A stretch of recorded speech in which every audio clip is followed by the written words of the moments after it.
Well, we're back in our challenge series from my son's DCA baccalaureate service, and we're in Proverbs chapter number 3, the first 6 verses for our final challenge. And really, the past 2 mornings we've been challenged to stay true to our training and then to seek God's understanding. But this morning we have the third challenge, to surrender our hearts to God. And this is a tough topic because we tend to shut out information that challenges what we just know that we know. Maybe we know that we know it because of who told it to us, not because we've researched it, not because we've immersed ourselves in God's word so much so that we've actually challenged our own thinking on the things that we've been told are true. And listen, Solomon is challenging his own son to seek the Lord, to surrender his heart so that the Lord can do the training of his heart. Because I think that, like I said, sometimes we need to be reminded of this. And something that I haven't said yet is that the wisest man to ever live started off so strong, but he outsmarted himself, thinking he was so wise. He made decisions that were unwise in all of his wisdom. It makes no sense to me why he would allow things to be in his life that God had revealed to him were not good for him. He just didn't believe that he could be duped. He didn't believe that he was susceptible to sin. He didn't believe that he was susceptible to misleading information or even coming to wrong conclusions because he was so wise. But once he went down that road, his wisdom began to deteriorate and his life with it. Now, the good news is he makes it back, but the bad news is it comes with a lot of baggage and a lot of hurt for a lot of people because he was in charge of the nation when he fell. And so let's look at the first 6 verses of chapter number 3. And it says this is, "My son, forget not thy law, but let thine heart keep my commandments." Did you catch that?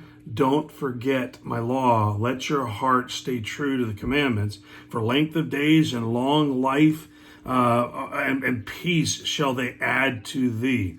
Let not mercy and truth forsake thee. Bind them about thy neck. Write them on the table of thine heart. So shalt thou find favor and good understanding in the sight of God and man. And so it says, hey, this is the way to get to that place of favor with God and man. He goes on, he says, "Trust in the Lord with all thine heart and lean not on thine own understanding." This is where we struggle.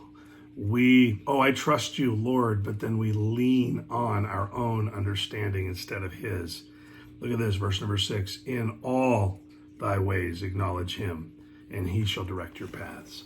He gives us the key to it all. He says, this is the way that you can enjoy the life that pleases me and the life that pleases you to the fullest extent. He says, surrender your heart to me, and all of these things that you long for will become yours.